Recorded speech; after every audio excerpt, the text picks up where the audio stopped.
is it's understand that Democrats are like at least a dozen years late to the question of how do you revise this whole system in a way that works for working people.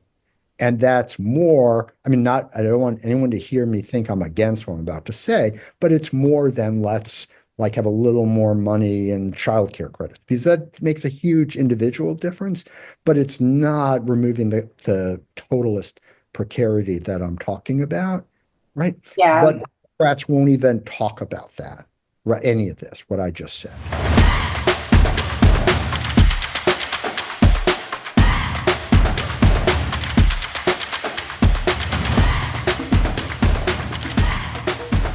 Hello, friends, and thank you for joining us on Charting the Way Forward, where we deliver research-informed strategy and intelligence from across the Democratic coalition.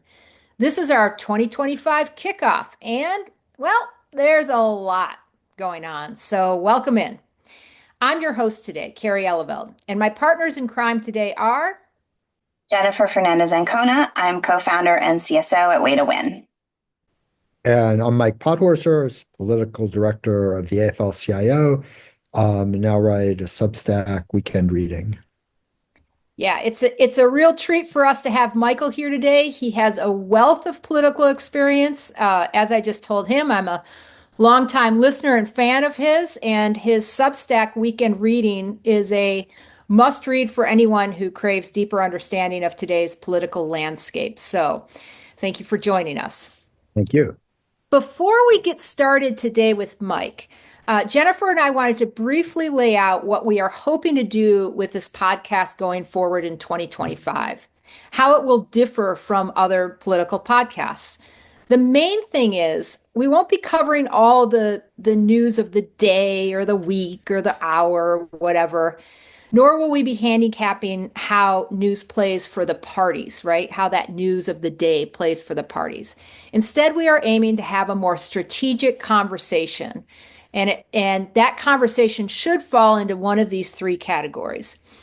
And first bucket is conversations that we need to have in the Democratic family. Like, for instance, whether or not being too woke is the real reason that Democrats lost in 2025. Or maybe it was more the fact that 50 years of predatory capitalism has sucked $50 trillion away from working and middle class Americans, right? So the second bucket is we want to highlight fresh thinking that we run across, things that seem new and exciting and intriguing, and we want warrant further exploration. The third bucket is, of course, research, data, qualitative, quantitative, you name it, we'll have it.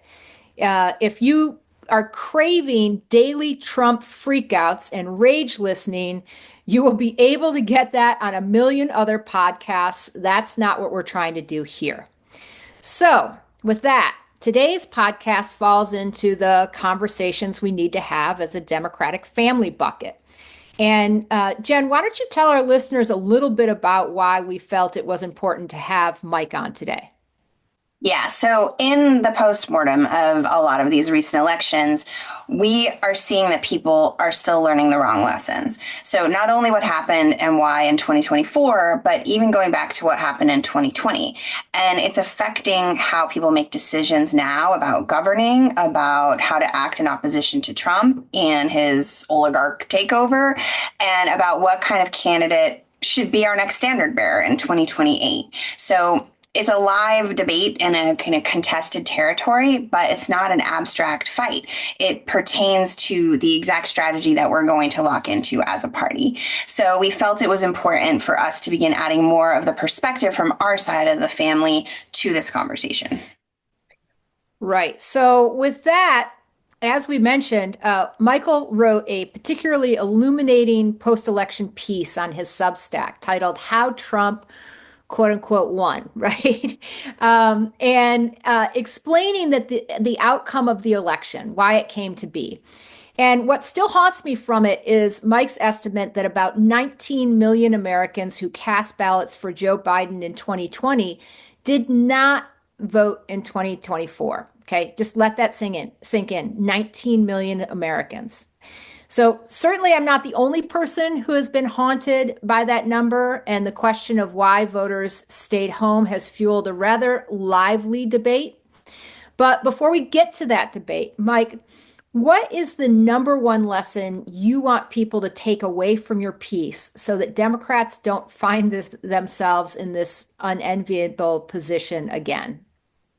Thank you. And thanks for inviting me to be on. I think this is an important conversation. It's great to hear that are not adding one more rage listening podcast the ecosystem. Um, I, the main takeaway, I think, should be is really kind of a antidote to the way the media and conventional wisdom has processed what just happened, right? And in the sense that people rush to say Trump won this big victory, and that means that Americans, all of us, have moved to the right, that we're now out there endorsing what Trump and MAGA are for. And the main takeaway from my piece, which I showed many different corroborating ways, is that this was about a very major group of millions of Americans who in 2016 had been already alienated from the political system, who were so concerned in 2020 about a second Trump administration that they created a record turnout that ended up with Biden getting 81 million votes, more than anyone by a lot. In 2024, and a big portion of those people who had not believed in politics before but took a flyer on it in 2020 stayed home again. And that's where the 19 million comes from. But we can tell because, among other things, where they lived in really blue, in cities and really blue states that were simultaneously electing 7 new Democrats to the House of Representatives and letting every Democratic senator that had a race in 2024 win by at least 12 points, right? They had not, in their values, moved right. They had just moved couchward. They just were people who didn't think politics would do anything. Alarmed in 2020 that they decided they had to vote to protect themselves. They looked at the previous 4 years, were unsatisfied with it, and did not have the same level of alarm about a second Trump administration, which we now see they really ought to have, right? And I know Way to Win and others were trying to get that message out to people, but it was a real civil society failure that where in 2020, everyone knew it. In 2024, there was just a lot of debate about it. It's kind of wild when you think about it. I mean, the 2020 election happened before January 6th. Right, exactly. I mean, Yeah. it's wild to think that 4 years later, after January 6th, this is where we end up. Let me cover one other thing, and then we're going to get back to those 19 million and talk a little bit about that.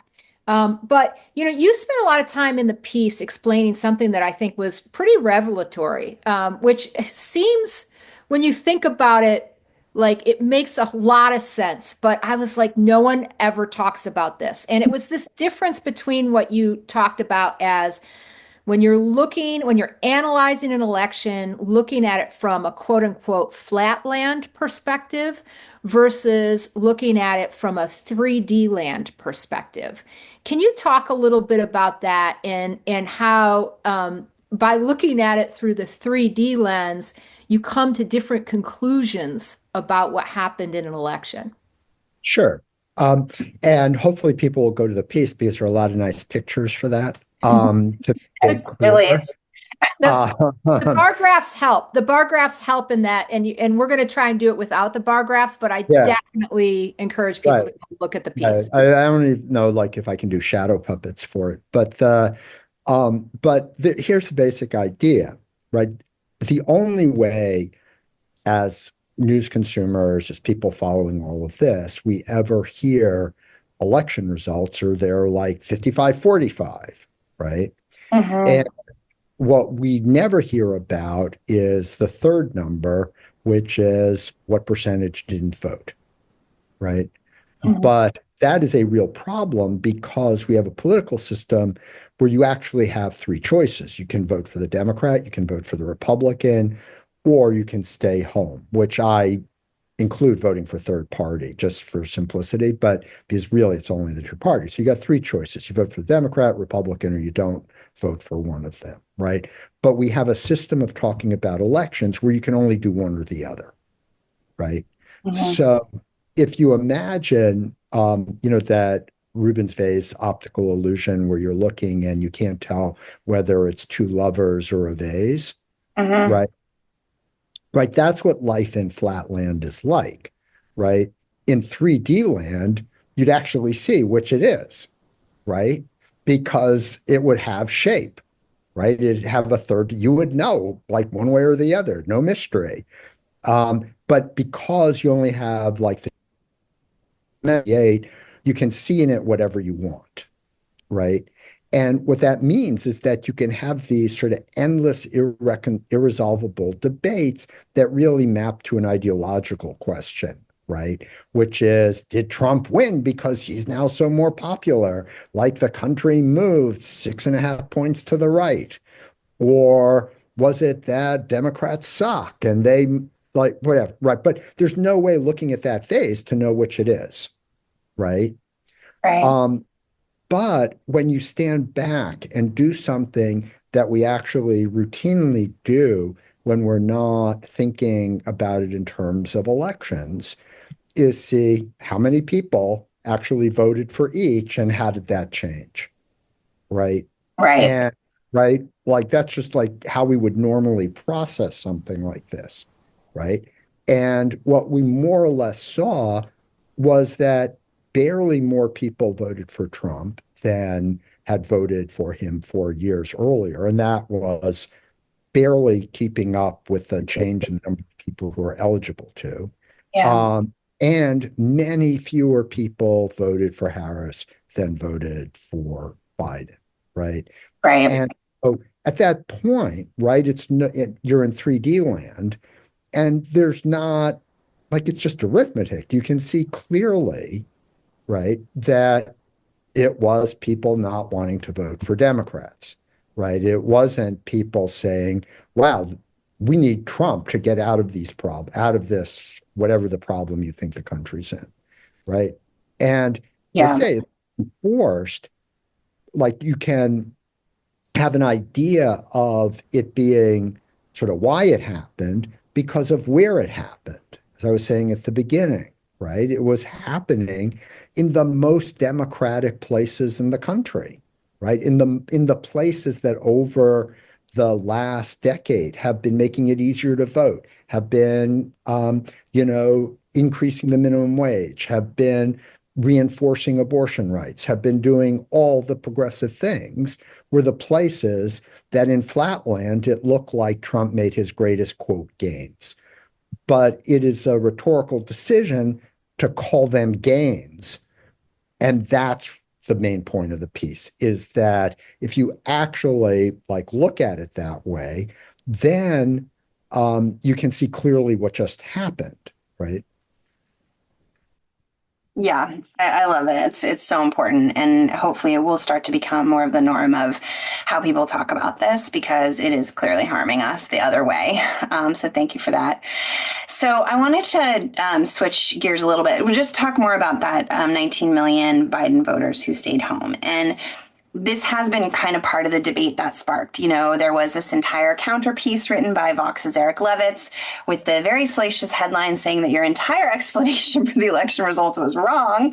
I will say, in reading the piece, there seems to be kind of a fundamental misunderstanding of your work, maybe arithmetic, as you say, but I did want to lift something up that struck me, which is you started to get into this a little bit, which is like, why did these 19 million Biden voters choose the couch over voting? And thus, what conclusions do we draw moving forward? Of course, one of the reasons is that voters were not sufficiently alarmed about the dangers of the second Trump term, as you say. Levitz talks about how it's because low propensity voters and young voters in these places were more persuaded by Trump's conservative arguments on crime and immigration and chose to sit out because they were conflicted. I think, and I think Way to Win thinks, the larger point is that there was a massive failure on our side in the presidential election to even attempt to persuade these voters, especially the ones in the bluer cities, on those issues, on other issues, from populist economics to climate change to Gaza.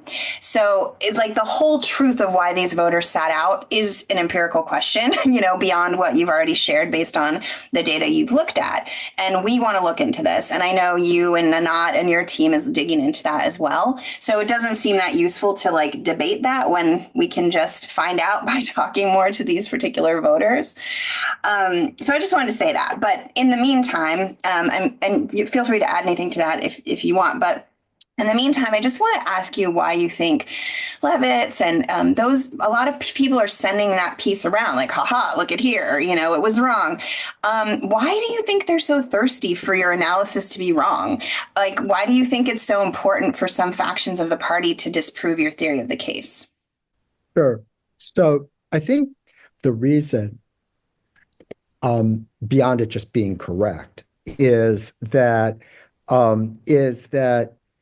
unfortunately, especially coming out of the 2016 election, the words persuasion and turnout were quickly charged with ideological meaning, right? And persuasion became the flag that was waved for people who wanted the Democratic Party to be centrist and to move right, and bought stuff like the median voter and all of that. And they called people who live in sort of mortal fear of people who talk about turnout, because they think that is synonymous with left goals and bold programs and such. And so if you sort of live in, the bar where they're barstool pundits, right? Then you have to live in Flatland, right? Because in Flatland, there is literally only persuasion, right? Because in Flatland, the voters, everybody who voted. So by definition, any change in the overall percentage number means someone had to have switched. It isn't what actually happened, but there's no other way to look at it if you're not allowed to think about people deciding whether they're going to vote the third option, right? Right. And once you make it legitimate to talk about the third option, whether or not to vote, you have to engage a conversation they absolutely don't want to engage, which is what would get more people to vote, right? Yeah. Now, to be clear, and I think this is really important, because I think part of their reaction actually is the way I think my piece was overly used by some people who are on team turnout, right? Gotcha.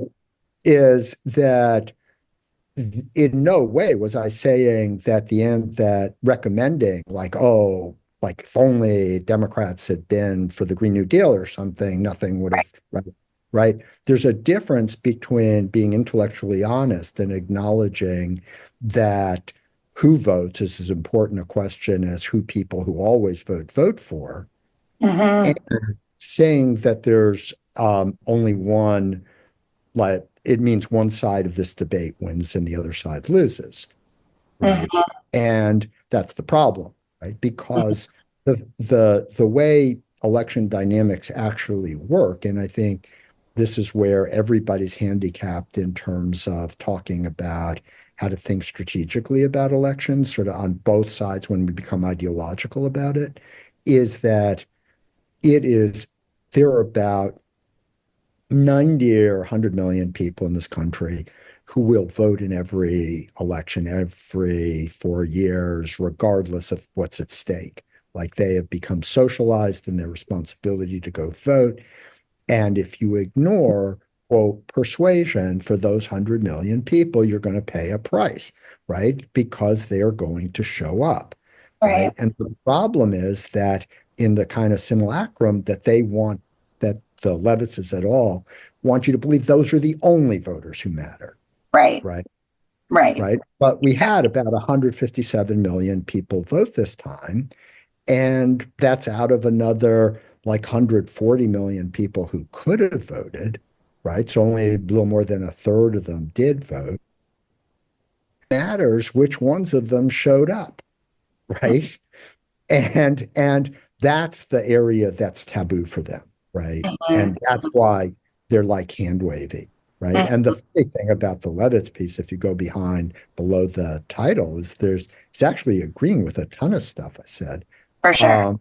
But like they can't, like you can, like they want like to sort of turnout shame people, right? Right. And treat those people who want to look at that question as being, motivated thinking leftists. Yeah.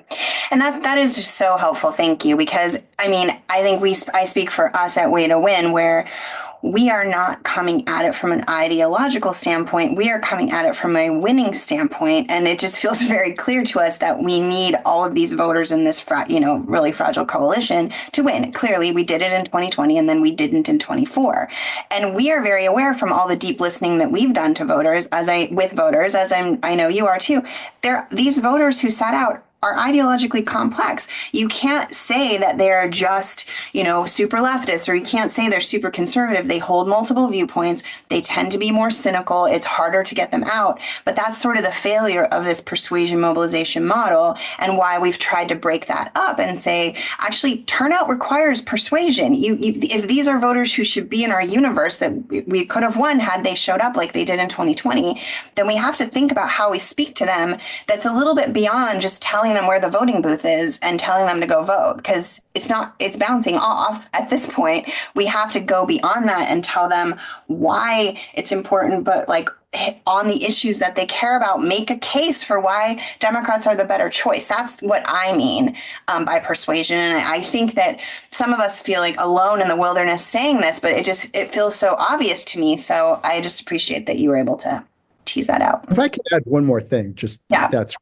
that just shows the level of denial that whole crew is in, is that after 2016, right, there was like every conversation on this,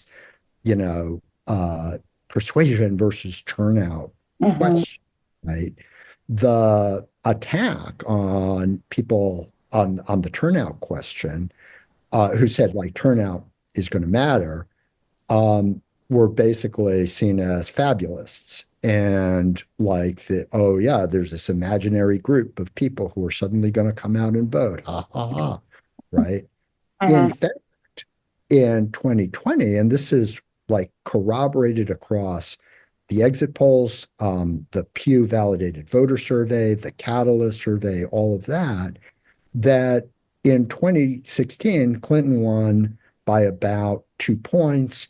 In 2020, Biden won the people who had voted in 2016 who voted again by about 2 points. And the reason he was president was because people who had not voted, right, the people who were in everybody's imagination, like they didn't exist, right, those people who took like the number of voters from about 130 to 160 went for Biden by about 12 points. And that was why he won by 4.5 and didn't lose by winning by only 2, right? And so we actually saw those fabulous voters showing up, and they still can't accept it, right? Because it then breaks open their sense that the only thing Democrats can do is move to their positions. Yeah. I will say, too, when I listen to both of you, it's a much more complex conversation when you talk about turnout than if you're just talking about persuasion, right? And I think there's a level at which people don't want to have the turnout conversation because it's a much bigger indictment of the whole system, and it requires bigger thinking to fix it. Where if you just say, well, if we just took a few different positions and moved to the center, then it would all be okay. That's a much easier thing to talk about. It's an easier fix. It's an easier indictment of one side, but it's not solving the bigger problem. So I do feel like there's a level at which just wanting to have a simpler, cleaner conversation is a part of the motivation too. Oh, come on. There's like all 240 million people who are eligible to vote. There's no complexity there. There's no reason why there'd be any more than two groups working class and non-working class, or that there'd be only one or two issues that actually were going to matter, right? Because yeah, only 240 million people, no big deal. Yeah, I mean, what complexity would there be there? Yeah.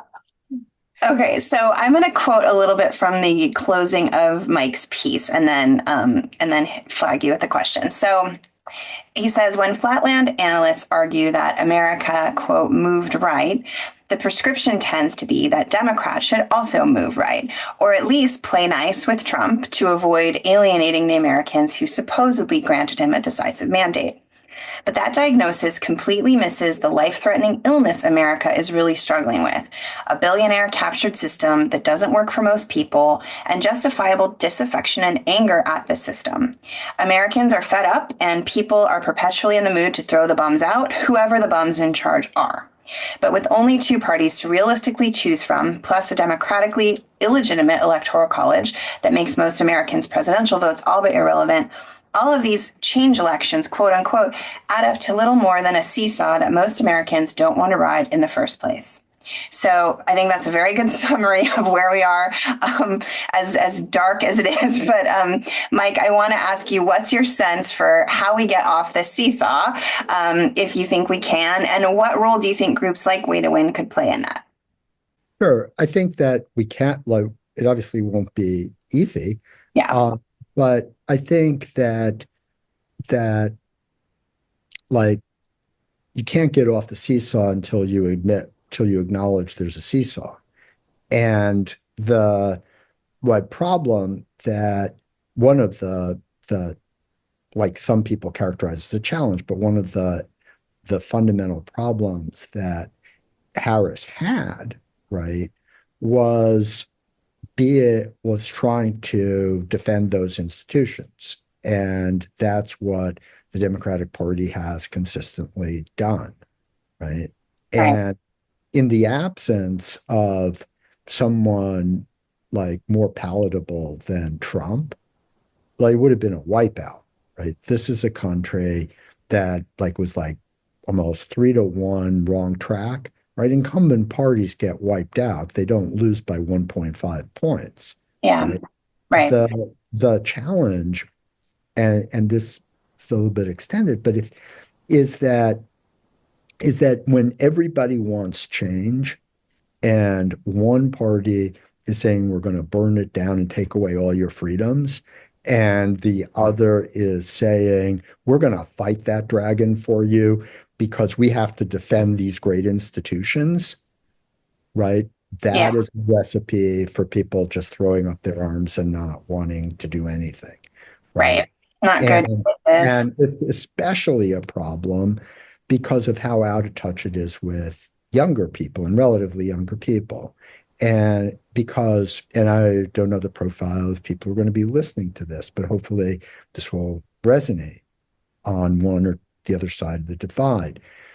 If you came into the labor market before the crash in 2008, or were lucky enough to be in the knowledge economy or finance or something like that, you came into the labor market that's fundamentally different than the one before it, in that it's now built on precarity, right? That if you come in after that, then like you don't have the same sense that your parents did of any kind of stability in what you're going to be doing in a couple years, or more and more like what are your hours going to be next week, or all of the things that are like essential to letting people live rich lives, even if they're not making a lot of money, like the stability to raise kids, not having the tension in your, all of the things that were upended because after 2008, though it, like the, both parties were totally fine with corporations doing everything they could to avoid like stability for working people, right? Then you get COVID and you're fired, right? And psychologists tell us that it's one of the 4 or 5 most traumatic things that can happen to a person. Now, fortunately, you weren't destitute because checks were written, but it is devastating psychologically because we live in a society where people are told that they're responsible for their own success or failure. And right. And so there's a shame in it. And not just a shame, but it's happening when you're isolated from your whole work environment. You don't know Yeah. whether your job's going to be there when this is over. Or and like no one is caring for you.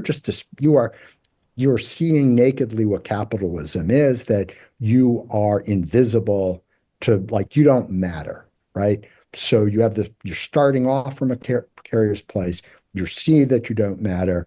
And then you get inflation, which just further increases the mental overhead of living, right? Yeah. Where you don't know whether you're going to be able to afford the toy your kid wants in the holidays because you don't know what egg prices are going to be next month or whatever. And you Yeah. spend all the time doing math about staying alive, right? And Yeah. staying above. And that's a shitty way to live. And so that is the system that Democrats are saying they're fighting Trump to protect, right? That's how it's heard, right? And so to come back, like what can be done is it's understand that Democrats are like at least a dozen years late to the question of how do you revise this whole system in a way that works for working people. And that's more, I mean, not, I don't want anyone to hear me think I'm against what I'm about to say, but it's more than let's like have a little more money in childcare credits because that makes a huge individual difference, but it's not removing the totalist precarity that I'm talking about, right? Yeah. But Democrats won't even talk about that, right? Any of this, what I just said. Yeah, Right? and it's that larger story that is really missing. It was really missing from the conversation of the campaign.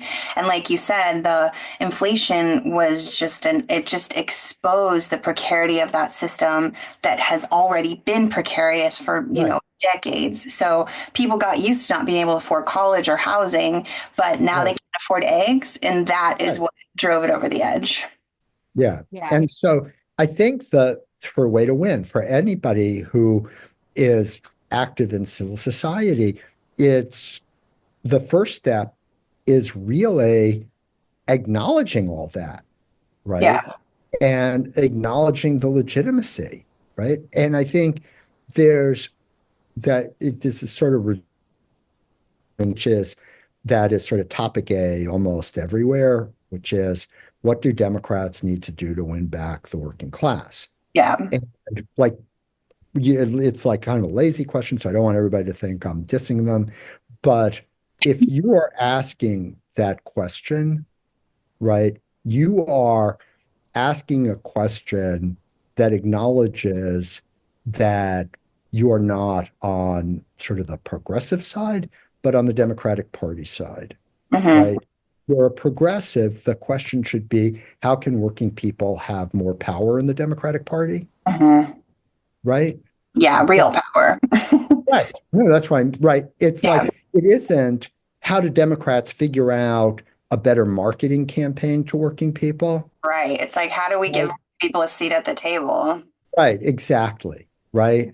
Yeah. And like that's the role that civil society should be playing. And that's really about um, stronger unions as the most important thing because right the period in American history when there weren't billionaires and when there was not all this gross inequality and not all the things that all the toxic stuff now was when there were strong unions and it wasn't because of the institution of unions, it was because working people could combine themselves collectively to Mhm. make hands on the system and to be at the table in figuring out what should happen. And you get Medicare, you get like the rush of things that are now totally under assault, right? Right.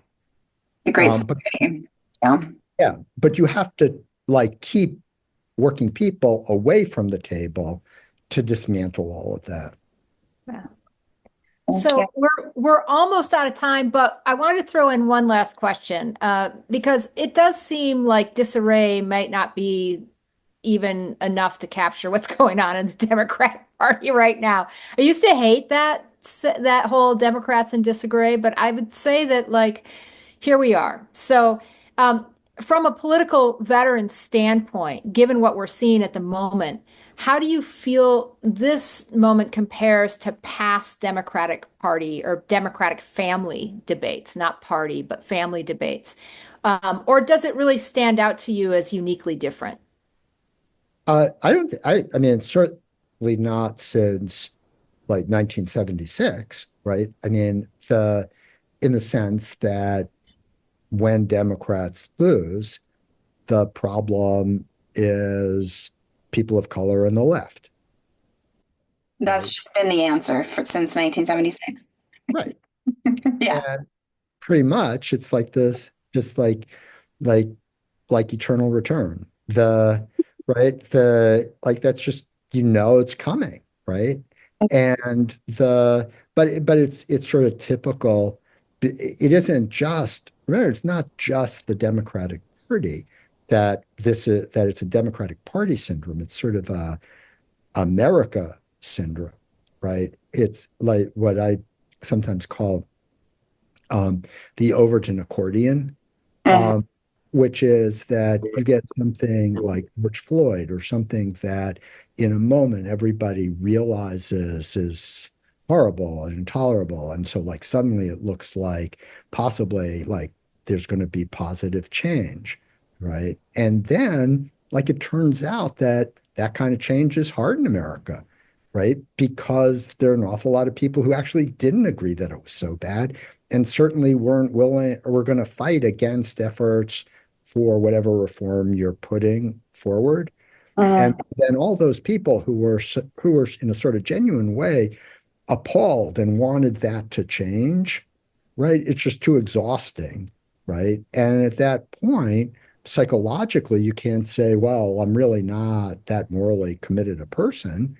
You have to sort of do this hegemonic jujitsu where the problem becomes what those injured are demanding rather than the injustice that caused it, right? And so Yeah.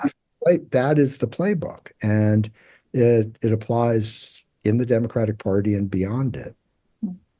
Yeah. All right. Well, I think we are going to have to leave it there. I want to thank you, Mike and Jen, for joining me. Thank you. Great. Yeah. And thank you to our listeners for joining us. We appreciate you carving out time in a moment when, let's face it, politics feels very hard. And it takes dedication to stay engaged in the work of rebuilding our democracy, which at its core is about building coalitions and common cause across groups with different biographies and lived experiences. We encourage all of you to find ways to stay engaged, to seek out community, especially at the local level. Authoritarian movements count on people feeling disconnected and disempowered, so it's super important that we all find ways to stay connected with the people around us. And in fact, I would say at this moment in history, staying connected with your people and your local community is an act of political resistance in and of itself.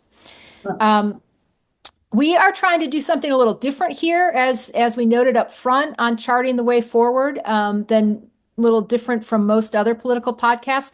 If you like what you've heard today, please follow us and review us. We're new. We need you, so please follow us and review. Unless you didn't like it, then no reviews, just 5 stars. It's all you have to do is click the 5 stars.